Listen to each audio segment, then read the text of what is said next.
नया ज्ञान और भक्ति। चैनल की सारी कहानियां आपके लिए बहुत ही दिलचस्प होंगी, क्योंकि इन कहानियों को हमने खास तौर पर आपके लिए ही तैयार किया है। इन कहानियों को सुनने में आप सभी को मजा भी आएगा और आपके बच्चों की बुद्धि भी बढ़ेगी। तो देर ना करते हुए चलिए कहानी में आगे बढ़ते हैं। एक दिन बुद्ध बनने के बाद गौतम एक पेड़ के नीचे जाकर बैठ गए। इसलिए नहीं कि एक पेड़ बैठने के लिए सबसे अच्छी जगह है, बल्कि इसलिए कि वह उस समय की एकमात्र अचल संपत्ति थी। हर जगह इतनी इमारतें नहीं थीं। कड़ी धूप में बैठने की बजाय पेड़ के नीचे बैठना एक सुखद स्थान था। अपने व्यापार में अत्यंत निपुण एक ज्योतिषी स्नान के लिए नदी पर आया और उसने नदी तट पर एक पद चिन्ह देखा। ऐसे अवलोकन हैं जिनके माध्यम से किसी के पैरों की स्थिति को देखकर कोई भी सटीक अनुमान लगा सकता है कि वह क्या करेगा।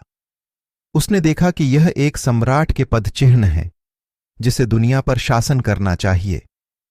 फिर उसे आश्चर्य हुआ कि ऐसा व्यक्ति जंगल के निकट इस दुर्गम स्थान पर क्यों होगा, और उसने पद चिन्ह का अनुसरण किया, यह सोचकर कि वह एक सम्राट से मिलेगा।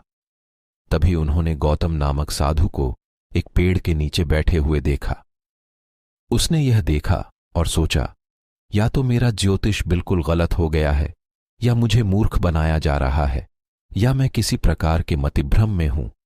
यहां क्या हो रहा है? वह गौतम के पास गया और पूछा, आप कौन हैं?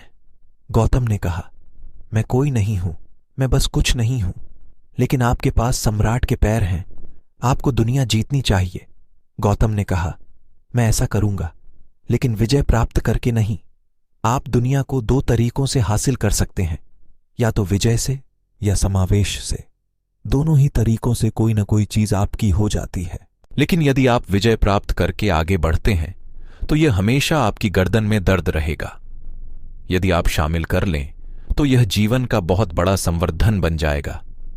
उन्होंने कहा, मैं दुनिया का सम्राट हूं। ज्योतिषी ने कहा, आप साधु हैं, आपके पास कुछ भी नहीं है। मेरे पास कुछ भी नहीं है और मैं कुछ भी नहीं हूं, इसलिए सब कुछ मेरा है। कुछ नहीं होने का मतलब यह नहीं है कि आप किसी काम के नहीं हैं। जब आप कुछ नहीं हैं तो इसका मतलब है कि आप सर्वसमावेशी हो गए हैं। यदि आप कुछ हैं तो इसका मतलब है कि आप केवल वही हो सकते हैं। यदि आप कुछ नहीं हैं तो आप जैसे चाहें वैसे हो सकते हैं। यह ज्योतिषी बैठ गया और बोला, आप साधु हैं, आपके पास कुछ भी नहीं है। ऊपर से आप कहते हैं मैं कुछ भी नहीं हूं और सब कुछ मेरा है। यह क्या है? गौतम ने कहा, तुम आओ, मेरे पास तुम्हारे लिए एक रास्ता है।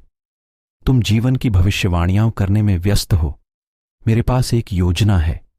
आप जीवन के बारे में भविष्यवाणियां करते हैं क्योंकि आप योजना बनाने में असमर्थ हैं। यही कारण है कि आप भविष्यवाणियों पर निर्भर रहते हैं। यदि आप एक योजना बनाने और उसे क्रियान्वित करने में सक्षम हैं, तो आप भविष्यवाणियों पर निर्भर नहीं रहेंगे। गौतम ने कहा, आप व्यस्त हैं अनुमान करना। मैं यहां हूं, मेरे पास एक योजना है। आओ, मेरी योजना का हिस्सा बनो, हम कुछ और करेंगे। कहानी पूरा सुनने के लिए धन्यवाद। और कहानी पसंद आई है तो लाइक करें, चैनल को सब्सक्राइब